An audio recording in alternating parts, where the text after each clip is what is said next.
Welcome back, everyone, to another episode of the Passive Income Lifestyle Series right here at Ashcroft Capital. I'm Travis Watts, the Director of Investor Development, and in today's episode, what we're talking about is quitting your W-2 job and a few things to consider.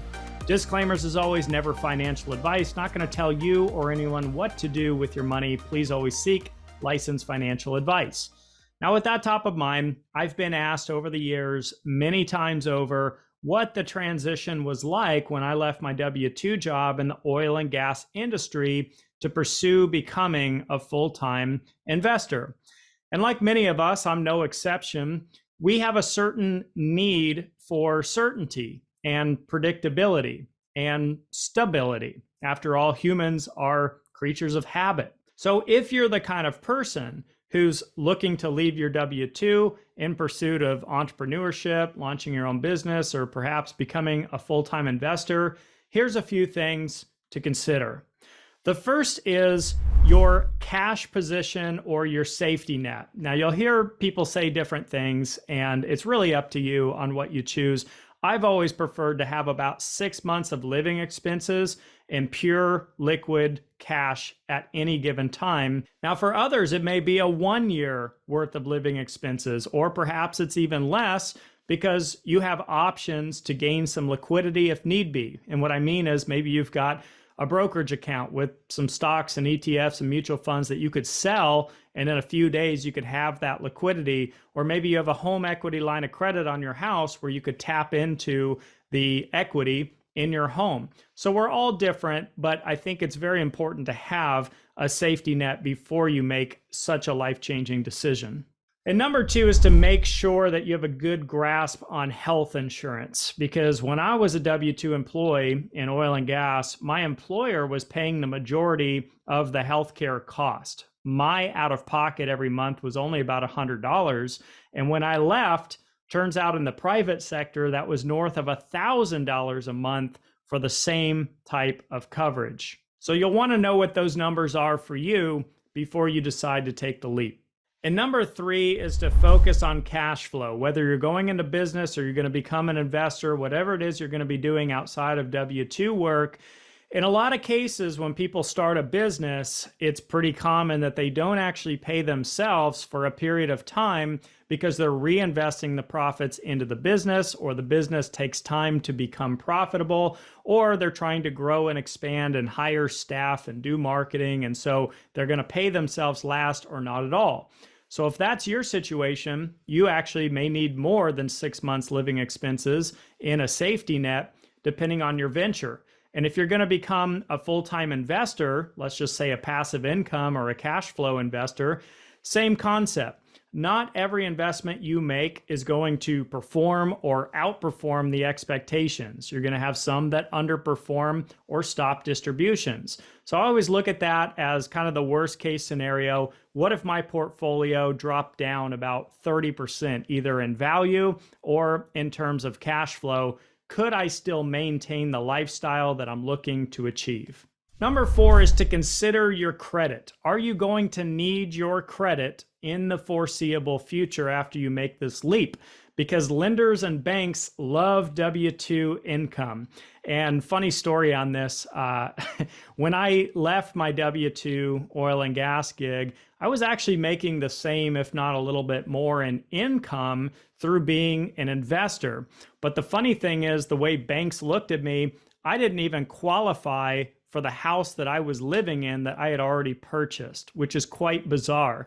I also learned this lesson early on through my parents, who were entrepreneurs when I was in high school. And even though they made pretty solid income, they didn't qualify for the house that we lived in. So they had to seek private loans and lenders to be able to buy the house that we lived in. So just something to keep in mind if you're going to need a new car, a new loan, some new credit cards, whatever it is. Utilize and leverage your credit and your W-2 while you have it, because you may regret later not being able to use it. And number five is to remember that you can still earn active income no matter what your pursuit is once you leave your W-2. I know plenty of early retirees and regular retirees that choose to work mostly part-time, but they're working in positions or fields that they really enjoy and get benefit from. So you don't have to pay attention to the internet police that say, hey, you said you were retired. You're supposed to be playing golf and bunco with your friends, right? You're not supposed to be working.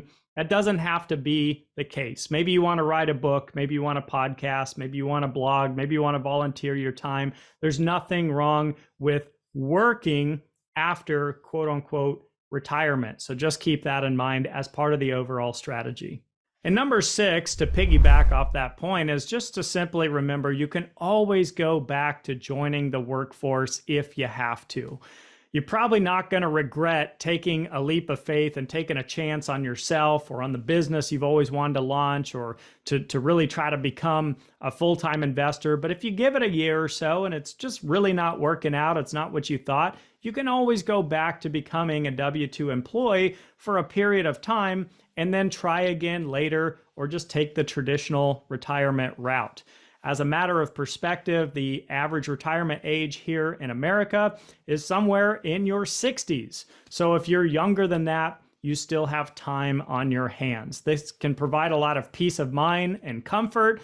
And a lot of married couples, what I see them do as a first step to make it a little easier is have one partner in the relationship take the leap of faith, either launch the business, become an investor, whatever it may be, while the other maintains the W-2 income for the stability, for the comfort, for the credit, for the insurance reasons, and just to try out the concept. Because if it ends up really working in your favor, both spouses can easily leave W-2 at that point. So in a quick recap, leaving your W-2 is in fact a life-changing decision and not an easy one to make. And I don't necessarily advocate that people even do this in the first place. I know plenty of people that are perfectly content in their career field. They love what they do. They intend on doing it as long as they can do it, and good for you.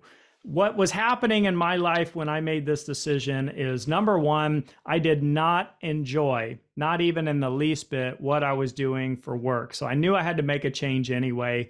And number two, I had a burning desire and a passion to try to become a full-time passive income investor, which is what I ended up doing. So I had two motivations. One, I was moving away from something. The other, I was moving towards something. And so I took a chance and it worked out. But it's not to say it's the right path for you or for anyone else. You got to do your due diligence and understand the pros and the cons. You're listening to the Passive Income Lifestyle Series. I'm Travis Watts. If you want a deeper dive or you want to connect and learn more, you can reach me at travis@ashcroftcapital.com. And to learn more about apartment investing and passive income investing here at Ashcroft Capital, you can visit ashcroftcapital.com for current offerings and opportunities. Please like, share, and subscribe. Please share these episodes with anyone you think could find value. Really helps out the channel and the algorithm, and it helps put videos like this in front of more investors like you. Until the next episode, have a great week, everyone. Stay safe out there. I truly appreciate you tuning in today.